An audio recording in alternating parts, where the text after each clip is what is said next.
Welcome to the Be Here Now guest podcast.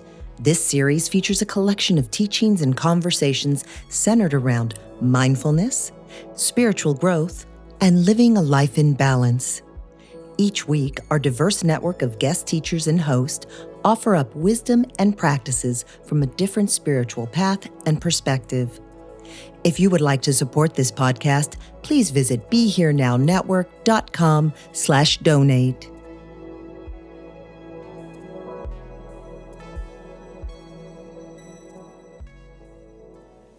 So I have been away from the retreat actually for about 24 hours, maybe even 26 hours. And it's really good to be back here.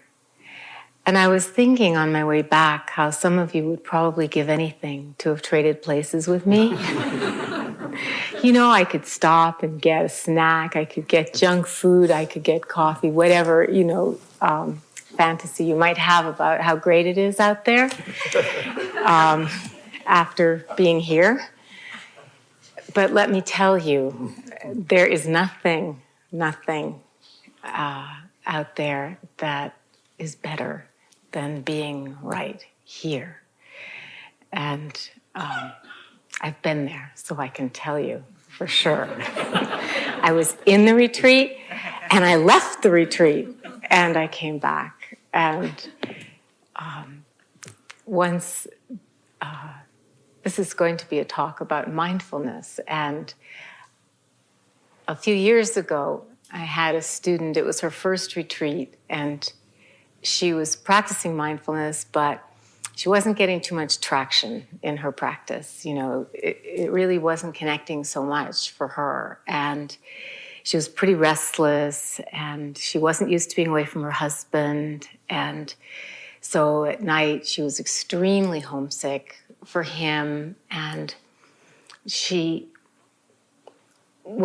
this was her first retreat, and it was her first time in sort of this culture of meditation retreat too.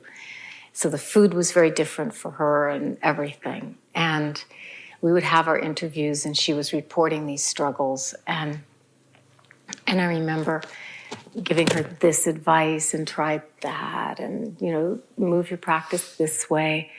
And then she came back for an interview, and she was great. She had connected with her practice. Things were going very smoothly. It was toward the end of the retreat. And of course, I had a moment of thinking, this is the rewarding thing about teaching, right? Somebody really starts to blossom and get the hang of it, and you feel quite good about that. And I asked her what had happened and what had made the difference. And she said, well, actually, I went to town. And she said, I got a cup of coffee, and I picked up a few things I needed at the drugstore, and I read the newspaper. And she said, and then I came back to the retreat, and I was able to meditate. I was able to focus. Now, this is really not a story about what you should do. It's an unusual story. It doesn't usually happen that way. Usually when we leave a retreat, it's pretty difficult when we come back and we feel all the reverberations. But tonight I want to talk with you just a little bit about mindfulness and what it is that we're doing here, and what does that actually mean. We say it all the time, but what does it mean? And the definition of mindfulness is really being present with the object of attention, whatever that might be, just really being with it, being very present. And I guess this talk, in a way, is a kind of ode to mindfulness. I really love mindfulness because when we're fully present with the object of our attention, there are also so many qualities of metta, of a certain kind of caring and connection and warmth Because whether this is your first retreat ever, it's certainly for many of you your first time in this retreat, whether you're still quite restless or whether you're beginning to settle in, whatever's happening, what's most important is just to relax and allow yourself to be present with experience as it is, as you are, however it is. And what could really be more kind and more generous than this kind of approach? So there's the awareness of just what's happening, the noticing of that, the knowing of that, combined with this generous, kind, allowing attitude. Because mindfulness isn't trying to actually fix anything, add anything on, take anything away. It's a kind of steadfast or steadiness of presence, moment by moment by moment. And one definition I read was, well, mindfulness is the absence of confusion. And then I thought, well, if I say that, then everybody will think that rules me out because I get confused. But this, again, is why I love mindfulness, because the minute we are mindful, aware of being confused, we're not entirely confused anymore. There's a corner of awareness that can hold that experience and just create a little bit of space between the skull and the brain, so that the absence of confusion really means the absence of being totally lost in that confusion. This is a New Yorker cartoon that I also really love about mindfulness, and I outlined it so you could maybe see that what the picture is it's a picture of two snails talking to each other, and you might have seen it. And one snail is saying to the other, and then up here there's a snail-like object, and one snail is saying to the other, I don't care if she is a tape dispenser. I love her.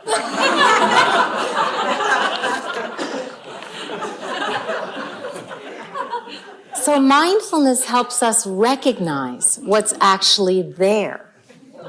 Is it a beautiful female snail, or is it a tape dispenser? You know, we all have our version of what we like to see and what we long to see, and the coloration that we apply to the perceptions that we have often determines what we do see. And with mindfulness, we are able to see, okay, maybe it isn't what I thought it is. Maybe I love it anyway, but maybe I have a choice. There's this element of choice because we're informed, because we know what we're looking at. I want to share with you an experience that I had with a teacher who embodied qualities of both mindfulness and metta, and then how these qualities can be transmitted. And then just some ways to, some practical suggestions for strengthening your meditation and your mindfulness with your breath, with your walking, with everything that you're doing here.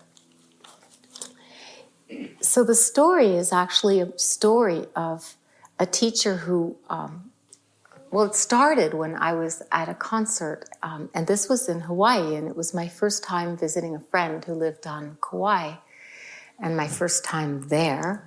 And I was just there for about 5 days, and this was about a year and a half ago.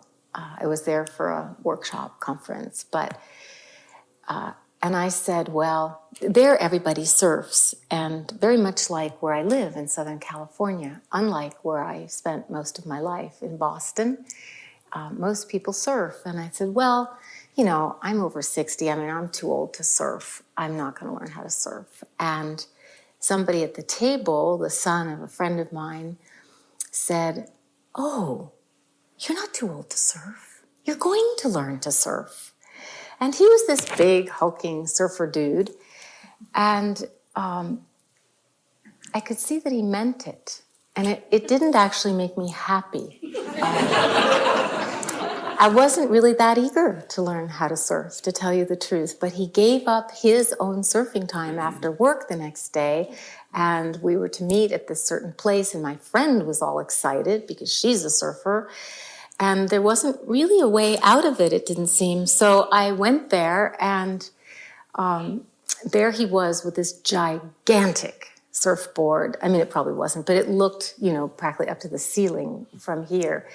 And he showed me on the beach what to do. You bend your knees and you crouch sideways, and then you sort of spring up. And it was pretty easy to do on the sand. And then this was the kind of killer moment. They said, well, because, of course, you practice mindfulness and you're a Dharma teacher, this probably won't be too hard for you. And then they all kind of lined up on the beach to watch. And so Adam, we went out, and we went to a kind of sandbar, where the waves they looked big to me, but they weren't really big. So what he did was, I would get on the surfboard, and then when a wave would come, he would also push so that there would be enough momentum for the board to go really fast. And I remembered all the things I was supposed to do, and I was really hanging on to the board. And so the wave came, and he did it. And I was hanging on so tight. I was concentrating so much on the first thing that all the rest went out of my mind, and the board just went completely, it sunk. It went completely down into the water instead of skimming over the top. And I felt, they're on the beach and they're watching, and I really turned around just feeling kind of bad. And I said, I didn't really say anything. I just looked at him, and he had both thumbs up like this. And he was smiling. And I said, well, Adam, it's sunk. And he said, oh, that's just normal. It always purls. It always does that. And we tried again, and we tried again. And actually, I finally did get up. And I was so excited about being up that I forgot that you're supposed to lean forward when you get up. And so I just stood there so happy, and of course, fell off right away. But the part that feels very relevant to what we're doing here is that attempt to sort of catch the moment and catch the experience you're having before it's over. Catch it and be able to ride it, to be with it.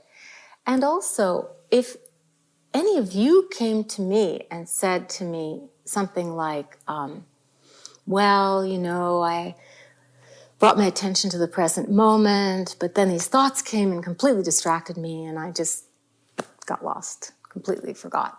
I would say what Adam said, great. That's how it happens. That's how it always happens. And with a little bit of mindfulness and a little bit of friendliness and warmth and metta for ourselves, we can actually have this sense of possibility, that it's possible to get up and stand up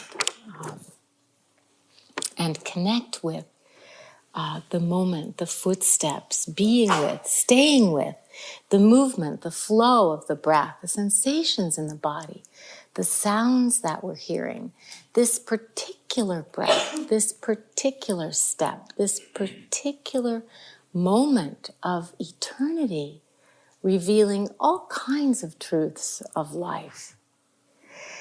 At a talk that Dalai Lama gave some years ago, a young man said, I have a very hard time meditating. I keep thinking that I'm not really worthy of happiness, that I don't really deserve it. And apparently, the Dalai Lama leaned forward and in an uncharacteristically strong voice said, it was like a kind of correcting voice, said, you are wrong. Every being is a beautiful expression of nature. How much more so a being with a precious human birth, one with a capacity for wisdom and compassion. So I hope that you are having some compassion for the distracting thoughts, the slipping off the moment, the slipping away from now that happens over and over and over again as we sit. And especially in these first days, these first days of retreat. This is a quote from the Underachiever's Guide to Enlightenment. And this little chapter is called the 4% Value Added Principle. It's now an established scientific fact that human beings are, genetically speaking, 96% identical to chimpanzees. How does that make you feel? Think of it. The most successful individuals in the world, as well as the most hopelessly underaccomplished ones, are, biologically speaking, all pretty close to chimps. If anything puts the lie to the old saw about giving 110%, this is it. So this is actually a story about relaxing as we try in our practice. In fact, biologically speaking, even bacteria are extremely successful, and they don't seem to work that hard at it.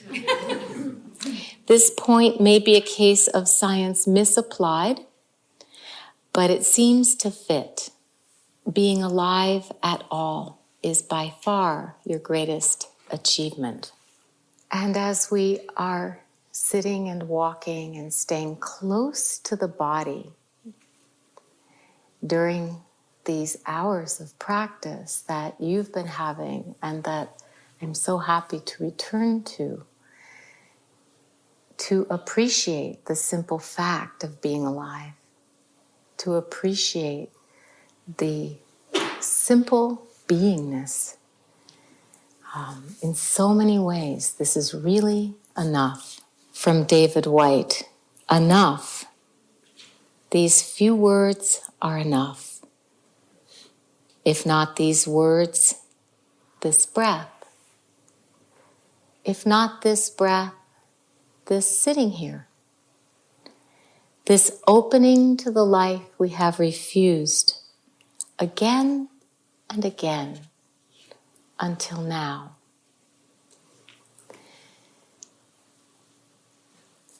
There's something so counterintuitive about mindfulness that we're turning toward experiences that again and again we've turned away from before coming to this practice.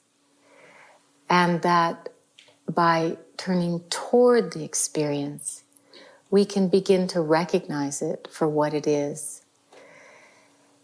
When we're small, there are experiences that are really too big to handle, and they overwhelm our capacity for attention. And as kids, we develop strategies for managing that which actually overwhelms our capacity for attention. And you can see kids, my grandson, his strategy is when something upsetting happens or he sees something scary, he immediately starts jumping up and down really fast and saying, look at this, look at this, look at this, and he does a trick. And he just does a trick, and he'll do it over and over, and he'll say, look, look, look, look, look. In other words, don't feel what you're feeling. If it's sadness, don't be upset. Look at this trick. And this works really well because he's 4 years old. If he were to develop no new strategies for dealing with difficult things when they arise or painful emotions, by the time he would be 34, this strategy, or 44 or 54, might not work quite so well. And yet this is something we do. We carry forward these strategies that are based on either avoiding or pushing away painful experience. And the beauty of our mindfulness practice is that it can go anywhere. that the quality of our attention when we're mindful, it really doesn't depend on the content of the experience. In fact, the content of the experience that we're having, whether it's overwhelming, underwhelming, exciting, boring, happy, sad, difficult, easy, whatever the emotional flavor or the actual content of the experience that we're having is, it's the contents of our waking up in that moment. It's the contents of our awakening. Our awakening doesn't happen anywhere else but here, now, in this moment of life, because there really is no other moment of life. I mean, we imagine there is, but there actually isn't. And so there's a freedom to begin to learn to meet our experience with the understanding that whatever it is a vehicle. It doesn't have the meaning it would usually have for us. Here, it's all grist for the awakening mill. It's all a vehicle for just seeing more and more clearly, being able to see. And that day, Adam really demonstrated his mindfulness and metta together. Mindfulness functioning with this kind allowing of a calm parent, a calm caregiver, watchful, steady, and just knowing the right distance to stay, not getting so backed off from experience that it's too far away and disconnected and we essentially abandon ourselves, and not getting lost in it either, but knowing just what's here, just what's now. Being meticulous and precise, bending our knees, leaning forward, moving with the water. And actually here, it's the opposite of leaning forward. Here, it's actually taking a step back. As you're sitting here right now, just step back for a moment. Even just moving your body 1/4 of an inch back. And as you do that, and just take one breath from this just slightly backed, this is called the backward step in Zen practice. Just feel that shift into receptivity. Not tilting toward the next experience and waiting for it, but being attentive. And this kind of attentiveness and receptivity is actually a form of loving attention. When we talk about being mindful of the object of attention, we can think of I here being mindful of something over here. And there's a kind of separation there.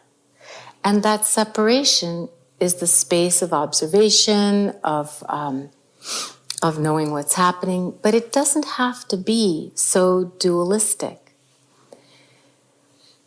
When we're really mindful and really close and present and with the experience we're having, it's more like this. Take the fingers of one hand and put them on the back of your other hand, just gently touching that hand. And closing your eyes if you want to, but it's not necessary. Just for a moment, touch that hand. And then ask yourself, which hand is feeling this? Which hand is feeling this?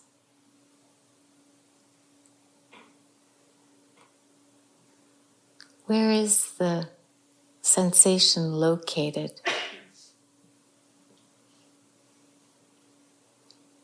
And you can let go. But this sense of of connection, of contact, of getting so close to experience that we really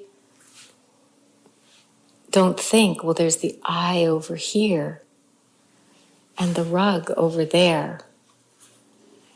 And then there's the seeing. It's just happening. It's just the truth happening. This truth happening place of mindfulness.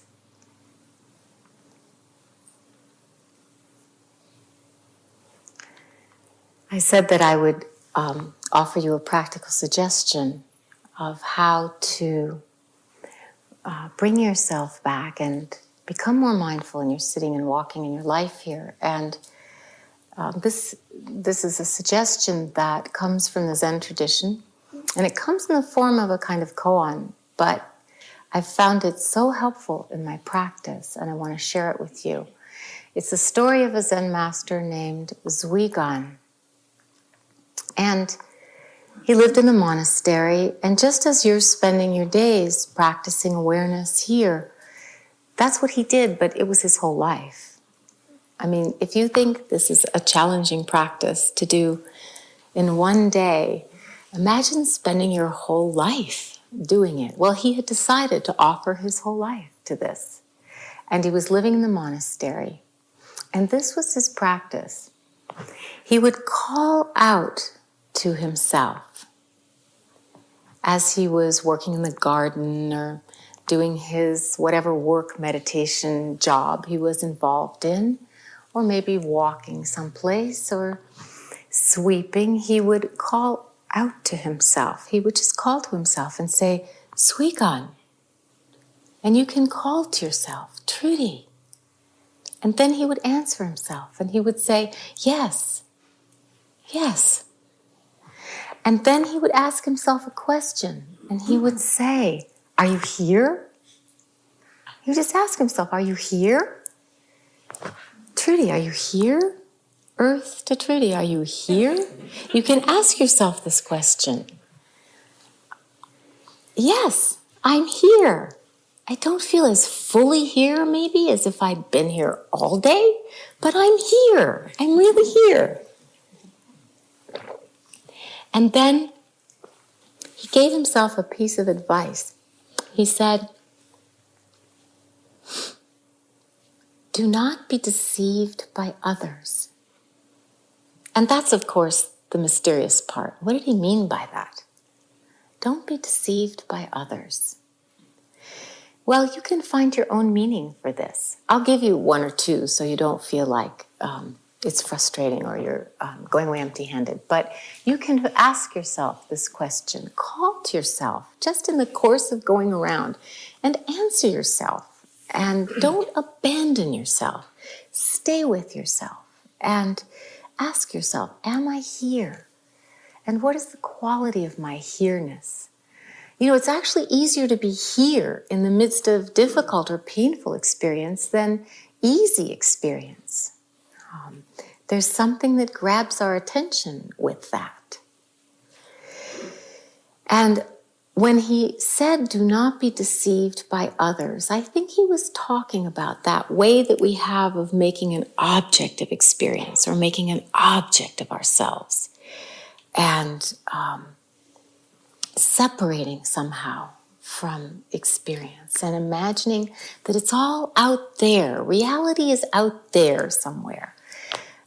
But it's not here. We don't make such a difference between in here and out there. I was sitting once with my Zen teacher, Kobun Chino, and he liked to go, this was in Taos, New Mexico, where he lived, and he liked to climb up El Salto, the mountain where he was living, and just make a little fire and sit under a pine tree. And if he had money, he would buy a pack of cigarettes. If he didn't, he would roll a cigarette and smoke a cigarette by the fire. And I was there with him one day, and the fire he made, there were lots of pine cones, and it was really smoking, very smoky. And then he lit a cigarette, Again, this is not a practice that I'm recommending to you, like going to town. But he took a deep drag on the cigarette and he said, inside and outside become one.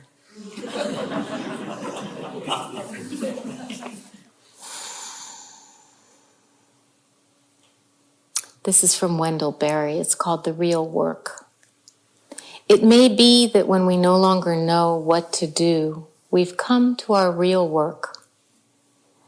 And that when we no longer know which way to go, we've come to our real journey. The mind that's not baffled is not employed. The impeded stream is the one that sings. So here too, he's talking about not being deceived by what we imagine things to be, by what we might think is our confusion, or our being far away from the Dharma, or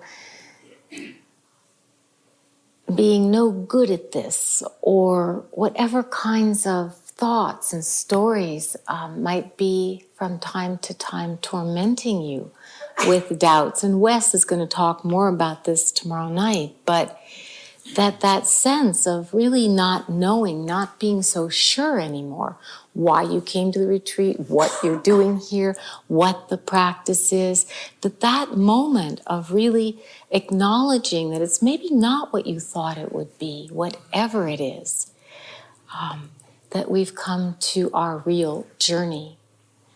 And this sense of, Jack talked last night about the one who knows, connecting with our true nature that deeply knows, intuitively knows. And in some ways, the one who knows is the same one as the one who doesn't know and who's willing to not know experience and have a little bit of patience with that not knowing. And my first teacher was a Korean Zen master, and that was his teaching to us. He would engage us in some kind of Dharma exchange, and then he would ask us a question that was completely unanswerable.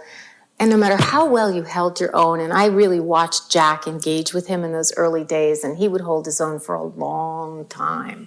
But eventually, Sansanim would find some question that you couldn't answer, and then he would be so thrilled. Your mind would just stop, and he would be thrilled. And he would say, yes, that's it. That mind, the mind that doesn't know. Just keep that mind. Only don't know. Only go straight 10,000 years with that mind. So the one who knows, the one who doesn't know, it's the same teaching that outside our door, outside the door of our mind house, this house of our opinions and thoughts and cherished beliefs about ourselves and everything else. Outside, if we're willing to step outside of our mind house into this vast open desert, there's a land of stillness and light. Spring comes and the desert flowers bloom all by themselves, don't they? We don't have to make it happen. Spring comes and they bloom all by themselves. So the impeded stream, the water that has to tumble over rocks and logs and leap down steepness, that impeded stream, that's the stream that sings, that makes that beautiful stream sound. It's not the river or stream that flows silently through the flatlands. So maybe your life outside of here, inside of here, your inside and outside become one life of mindfulness practice is very flat and smooth. But most of us face rocks and fallen branches and prickly cactus and steepness. And when we do, to remember that this is all the shape, the contour of the Dharma. This is actually our way. The colors of the desert, they are all the voice and truth of what we see when we're a little bit mindful about ourselves. We're really in service of this aliveness, this sense of presence that doesn't depend on what kind of condition we're in. Right now, my mom is sick, and that's why I went home just to check on her. And she's better, and I think coming home to check on her also made her better, made her feel better. But then again, maybe she went to town and got a coffee. I don't know. But she definitely is better. But that no matter how sick she's alive, and she's present. And I'm alive, and you're alive. And that aliveness is our practice. When we talk about mindfulness and metta, really all we're talking about is being able to be with an experience and know it and see it and show up for it. The method of being mindful is inclining our attention, deliberately bringing attention to experience. But the state of being mindful is this openness and aliveness and clear seeing. Oh, yes, I'm here. I don't need to be fooled or deceived by any other moment or by the idea that any other place is where I need to be or where I ought to be or where I should be or where the truth maybe is. No, it's here. Right here. We can let go of the more, the better, the different, and just be with this brightness, this presence. Only go straight 10,000 years non-stop. This is from Mary Oliver. This is her expression of her mindfulness. She says, look, I want to love this world as though it's the last chance I'm ever going to have to be alive and know it. See, that's it, the mindfulness, to be alive and know it. Sometimes in late summer I won't touch anything, not the flowers, not the blackberries brimming in the thickets. I won't drink from the pond. I won't name the birds or the trees. I won't whisper my own name. One morning the fox came down the hill, glittering and confident, and didn't see me. And I thought, so this is the world. I'm not in it. It's beautiful. Now, what does she mean by that? I'm not in it. She is in it. She's standing there. But what she's talking about is that state when we take that backward step into receptivity, when we're not, the eye that wants to see a fox doesn't usually get to. The eye that wants to understand the Dharma and get enlightened is not the eye that is ever going to have that experience.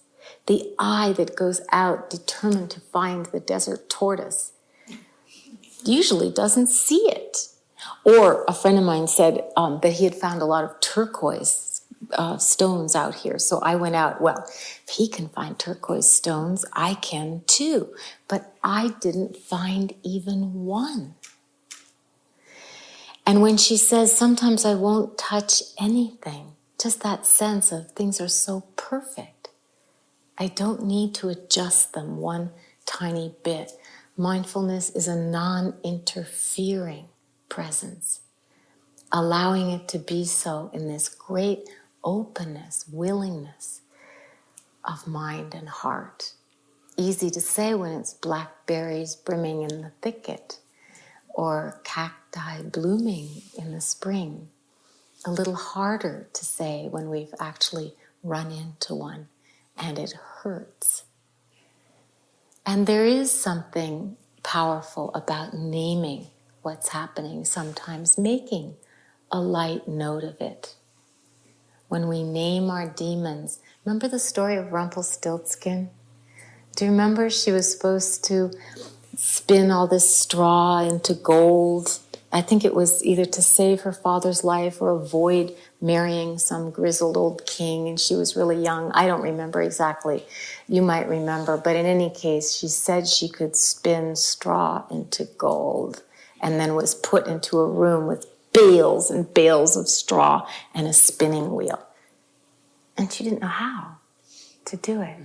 And then Rumpelstiltskin arrives and says, I'll do it for you on one condition. You have to give me your firstborn or yourself or some, completely awful condition.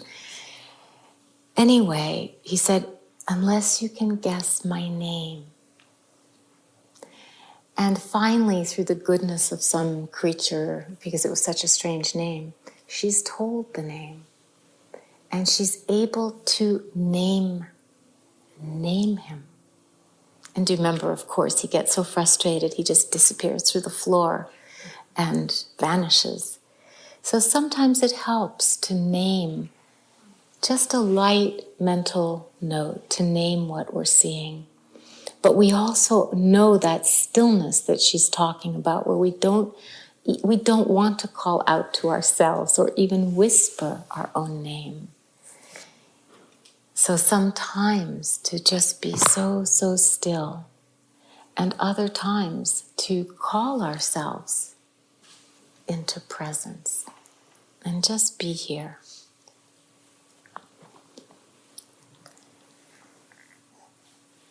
So I'm going to close with a poem called In the World by Bridget Lowry. In the strange early morning half-light, we sit. In the cloudiness of our questioning, we sit.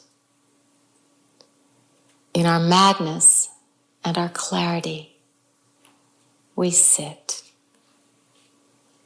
In the midst of too much to do, we sit. In the warm arms of our shared sorrow, we sit. In community and in loneliness, we sit.